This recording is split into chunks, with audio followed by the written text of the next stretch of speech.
okwogera ne Katonda buli ku makya y'ensula ennamu ekulukutira mu bulamu bwaffe ne tufuna amaanyi agatuyamba okuyita mu lunaku lwonna. Funa amaanyi nga tonnafuluma nnyumba yo. Omulungi atulaba nate wasuze otya? Twebaza Mukama ate kubanga akukuumye n'akuyisa mu kiro. Weewaawo agamba nti yasuze obubi ku makeera kw'omulabira, naye ffe twasuze bulungi ly'essanyu n'akamonyimonyi byetulabirako. Mukama ekisa kye kibadde kingi gye tuli.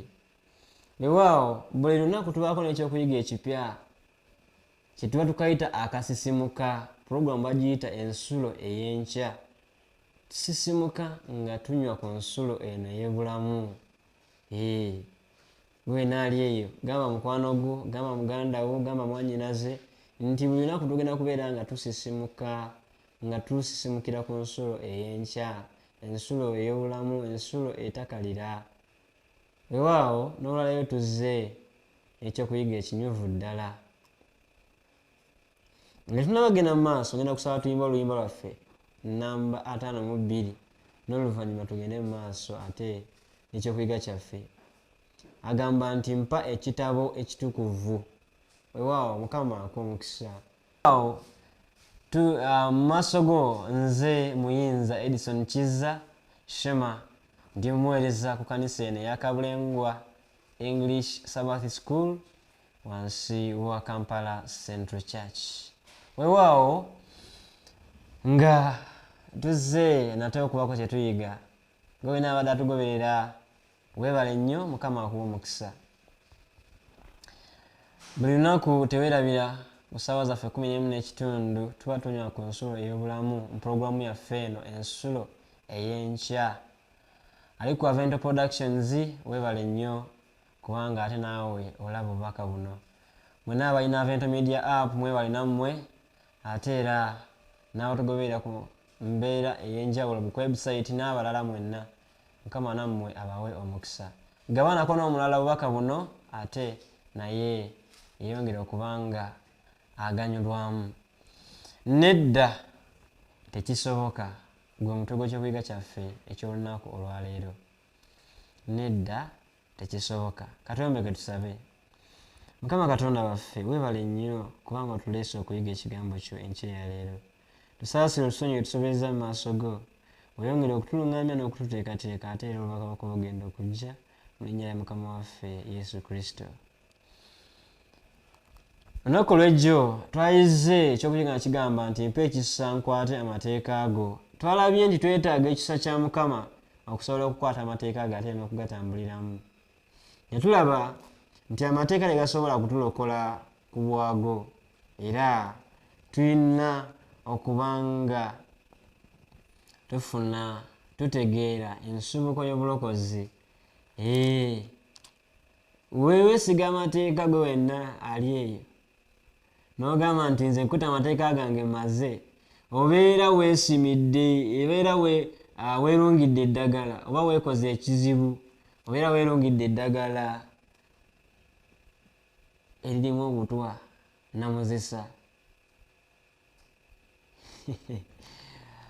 Kaakati nno njagala otugoberere enkya ya leero otegeere ki ky'olina okukola. Eggulu wayize n'olwaleero weyongera kuyiga. Olunyi lwaffe luvudde mu kitabo eky'Abaluumi essula 3 olunyiriri lwa 31. Agamba nti kale amateeka tugaggyawo olw'okukkiriza? Kitalo. Nedda, tuganyweza bunyweza. Omutume ono Pawulo nga akubaganya ebirowoozo n'abakulu b'eddiini Abayudaaya, Pawulo afuba nnyo okulaba nga tategeerwa bubi ku kifo ky'amateeka, okukkiriza era n'ekisa kye bitwala mu bulokozi.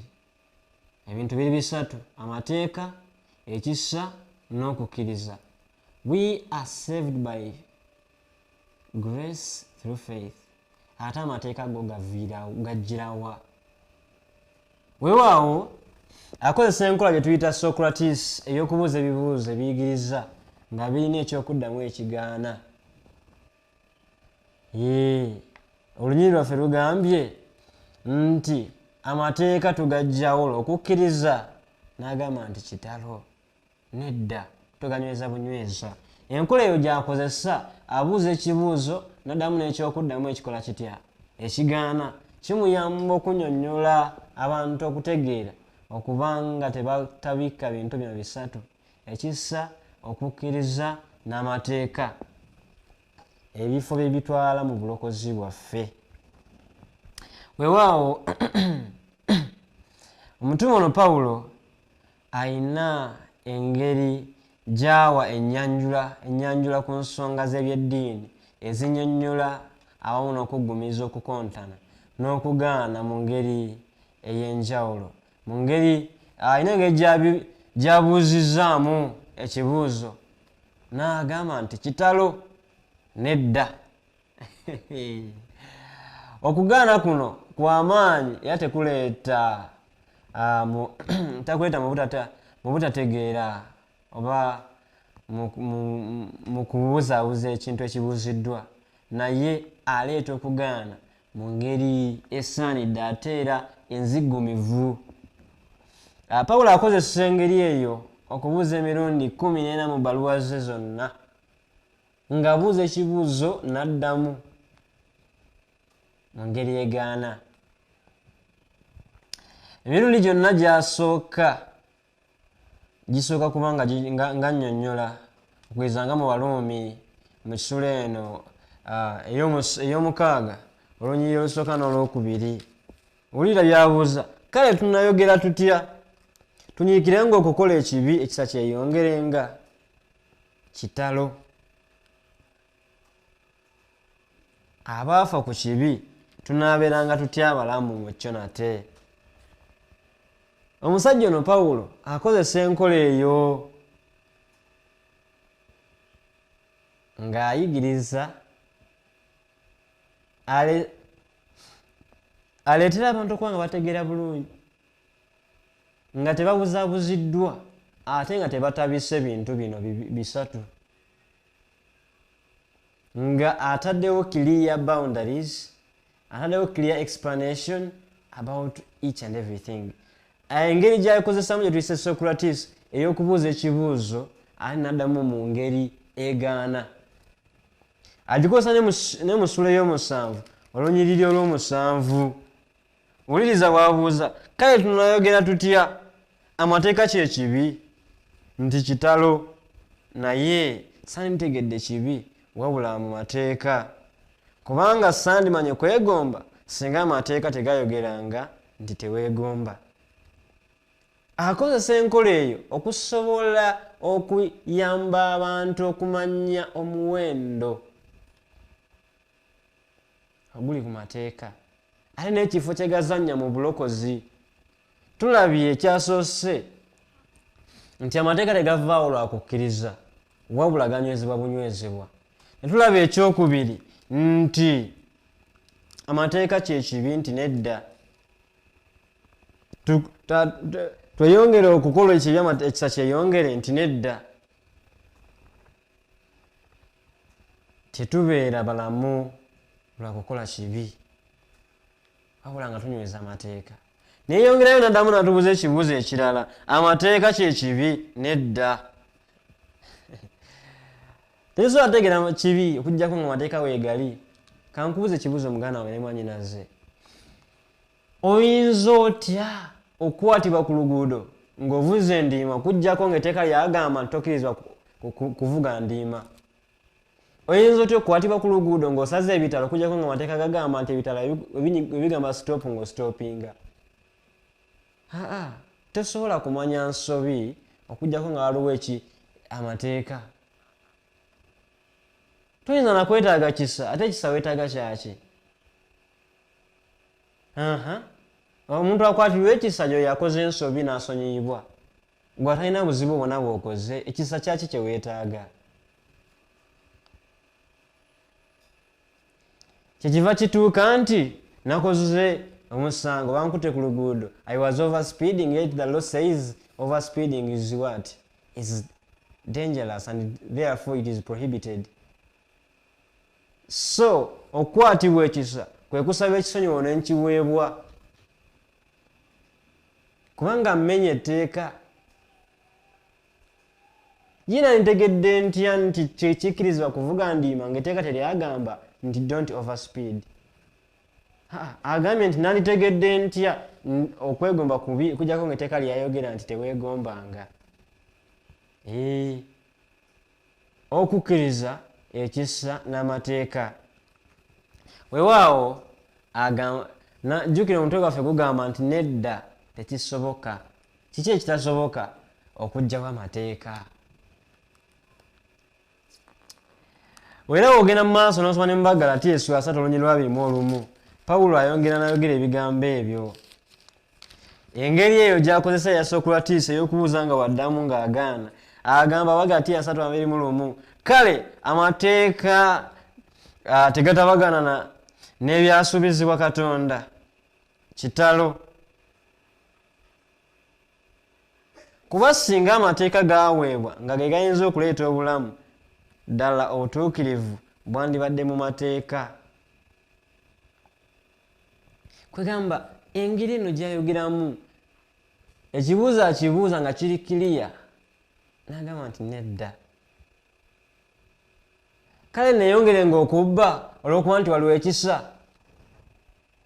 Nedda, tekisoboka, kitalo.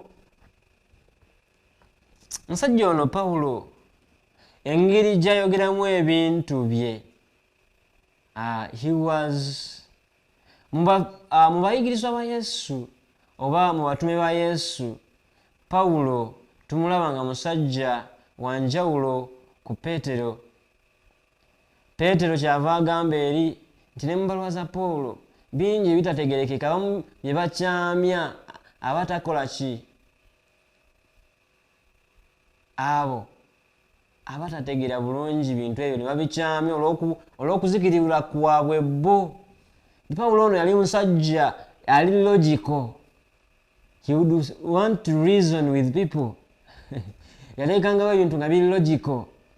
Kyava abuuza ekibuuzo nti tunayogera tutya? Kale tweyongerenga okukola ekibi, ekisa kyeyongerenga. Kyava bagamba nti kitalo. Nedda. Kubanga abafa ku kibi tubeera tutya abalamu nga tumenya amateeka? Kisi tekisoboka. N'ababuuza basajja mmwe, kale amateeka kyekibi? Nti nedda, kitalo. Kubanga amateeka ge gakola gatya? Egatulaga ekibi. Kale tutegeera tutya kino ng'etteeka teryakigaana? Omusajja ono agezaako kubeera nga reasoninga mu bintu by'ayogera. Era mu ngeri zombi ekifo ky'amateeka, ebikolwa, okukkiriza n'ekisa mu bulokozi kibadde nga nsonga nkulu. Kikubaganyiziddwako ebirowoozo n'empaka nnyingi. Kyova olaba bangi tebategeera nsonga zino. Oliwo nga tukwate amateeka ng'agamba kyogamba tulokolebwa lwa bikolwa? Nedda, tulokolebwa lwa kisa, olw'okukkiriza. Kale n'akyamizibwa olw'obutamanya oba olw'okugaana. Ye Martin Luther yasituka awamu n'obubaka obw'obutuukirivu obufunibwa olw'okukkiriza, kye bayita sola fide.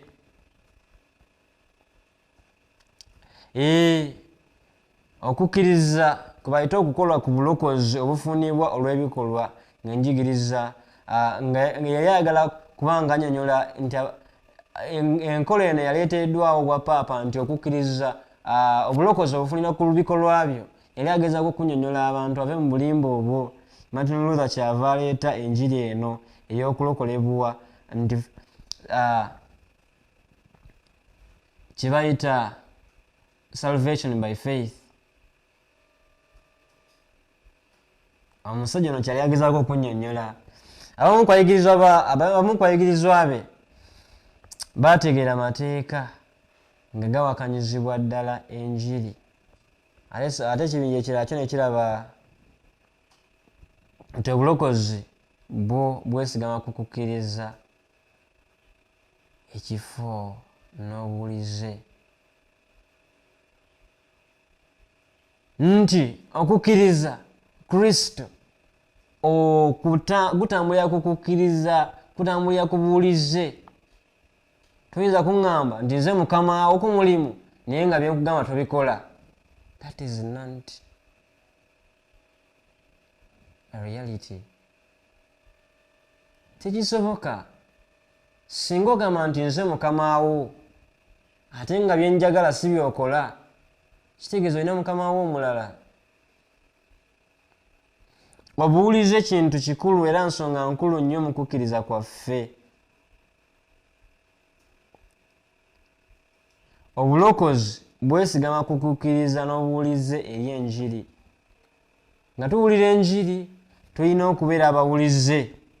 Era mu buli ngeri yonna abantu abamu abasoose amateeka mu kifo ky'enjiri bakola ensobi. Wakati mu mpaka ennyingi nga waliwo n'okwawukana kw'endowooza mu njigiriza z'eddiini ezimu, kiviirako amazima okuliibwamu olukwe. Kyova olaba Pawulo agenda mu maaso n'okugamba abantu nti kitalo.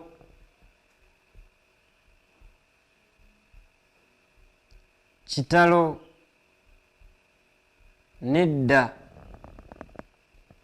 Pawulo agamba nti nedda, okuggyawo amateeka tekisoboka. Amateeka si kyekibi, wabula amateeka gatulaga ki? Gatulaga ekibi. Amateeka, ebikolwa by'amateeka si bye bitulokola, wabula kituyamba okumanya ekkubo ettuufu eryokutambuliramu. Bassebo ne bannyabo, mmwe mwena abali batambuddeko, akapande si ke kakutwala gy'olaga, kakulagirira bulagirizi. Singa kyaliwo ekityo, singa twakola obupande obutambula. So amateeka kapande, amateeka ndabirwamu, amateeka mutwazi. Tewali muntu yali agenze mu ndabirwamu kweraba n'akozesa endabirwamu okulongoosa obukyafu bw'alabye mu feesi ye. Wabula wamala okweraba mu ndabirwamu n'amanya nti nyinako obuzibu mu feesi wano oba wano, n'agenda n'akufuna ekyo kye yeetaaga okuba nga yeerongoosa. Waba sabuuni n'amufuna, ebiba bizigo n'abikozesa, bwe kiba kyangwe n'akifuna n'yeerongoosa, kuba katambala ne yeesiimuula. Si ndabirwamu gy'akozesa okwesiimuula. Endabirwamu emulaga bulazi, ensobi emuliko oba ekikyamu ekimuliko. Nzikiriza nti Katonda ye Mukama wange, naye sigenda kumuwulira by'akola n'osigala ng'okkiriza nti Katonda ye Mukama wo. Wagamba nti A nga gw'ogamba nti Z, wagamba nti A ng'ogamba nti B. No. Katonda kyayogedde ng'ogamba nti Katonda ye Mukama wange era yanfuga, okola bukozi bw'otyo. Si kuba nti ofuuka omwegulako. Tugambye nti ebikolwa by'amateeka si bye bitulokola. Kakati gwe bw'osalawo n'ogamba nti eno endabirwamu gye ntunuddemu endazise nti ndi mukyafu, kanjikube ngimenye. Teyinza kundaga nti ndi mukyafu. Ekyo ky'oba okoze ng'omenya amateeka ga Katonda, kubanga akulaze obubi bwo n'ogamba nedda, nze seetaaga amateeka, neetaaga kisa. Kugamenya. Endabirwamu terina buzibu okulaga nti oli mukyafu. Muganda wange ne mwannyinaze, gwe mulimu gwayo lwaki ogitunuddemu? Kulaba nti ofaanana otya. Wemala okulaga engeri gy'ofaananamu, terina kyegenda kukukolera. Olina okunoonya solution egenda okuyamba okubeera ng'ofaanana obulungi. Obuyigirize, empisa ennungi, okwagala kw'omuntu, okufuba kwe, ebyo byonna birina ekifo kyabyo ekituufu, naye wano tebirinaawo maanyi. Muganda wange ne mwannyinaze, tewali ku bino byonna kirina maanyi gayinza kulokola. Tewali kirina maanyi gayinza kukulaga buzibu bwo. tewali kirina maanyi gayinza kukuyamba kutereeza nsobi yo, tewali kirina maanyi gayinza kukuyamba kutambulira mu kkubo golokofu. Biyinza okulongoosa empisa ez'okungulu naye tebiyinza kukyusa mutima gwo, tebiyinza kulongoosa nsulo za bulamu bwo.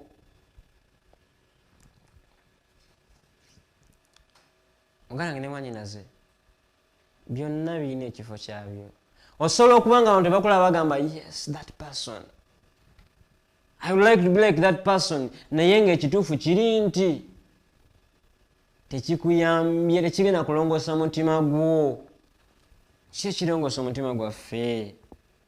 Kyetaagibwa nnyo okubawo obuyinza obukola nga businziira mu mutima gw'omuntu, nga buli munda, obulamu obujja obuva mu ggulu. Weewaawo awo nno omuntu ono alyoke akyusibwe okuva mu kibi okudda mu butukuvu, si weewaawo. Ekitabo kye bayita Steps to Christ, chapter ey'okubiri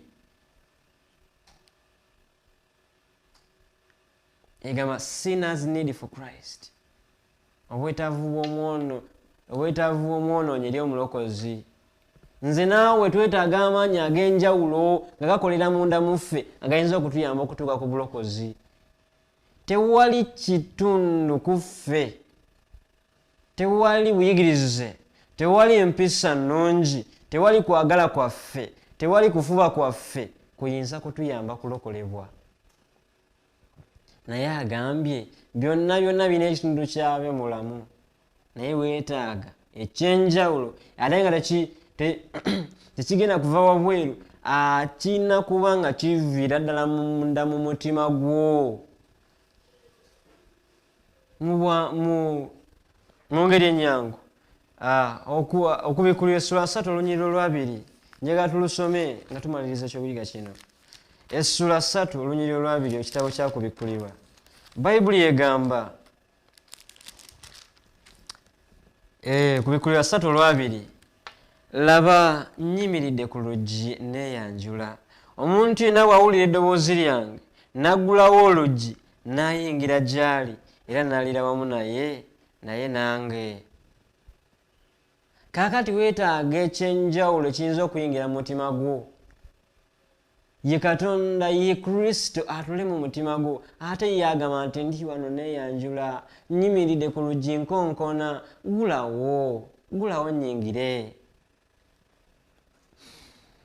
Olwaleero nsaba muganda wange ne mwannyinaze osabe Mukama akuwe amaanyi agakyusa obulamu bwo, akuwe ekirabo eky'obuwulize eri amateeka ge, amateeka matukuvu.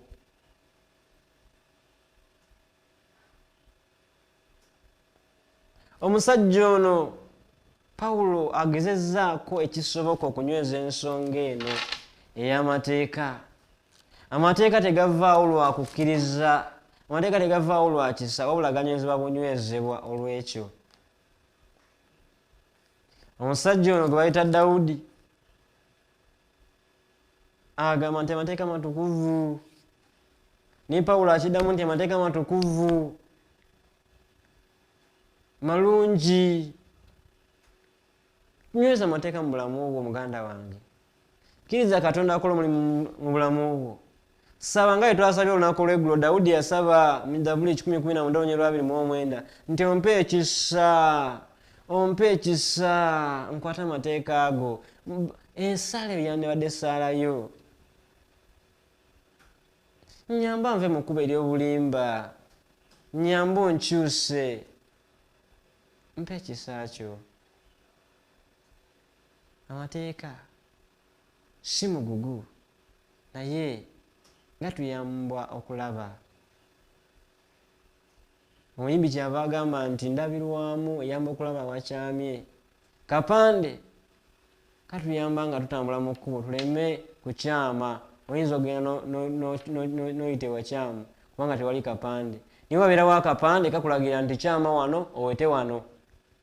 Ekyo mugange ne mwannyinaze, amateeka gye gatuyamba tulagirira ekkubo lye tulina okuyitamu ettuufu, ne tulyoka tutambulira omwo ne tuba abalamu. Nsaba Mukama akuwa omukisa. Katuwombekole okusaba. Mukama Katonda waffe weebale olw'ekisa kyo, yogera naffe ate otusobozesa otuwe ekisa n'amaanyi go agasobola okukuuma amateeka go amatukuvu. Oyongera okutubeera n'okutusobozesa okuwangula kwe kusaba kwaffe n'okwebaza mu linnya lya Yesu Kristo omukozi waffe. Amiina. Okwogera ne Katonda buli ku makya y'ensula ennamu ekulukutira mu bulamu bwaffe ne tufuna amaanyi agatuyamba okuyita mu lunaku lwonna. Funa amaanyi nga tonnafuluma nnyumba yo.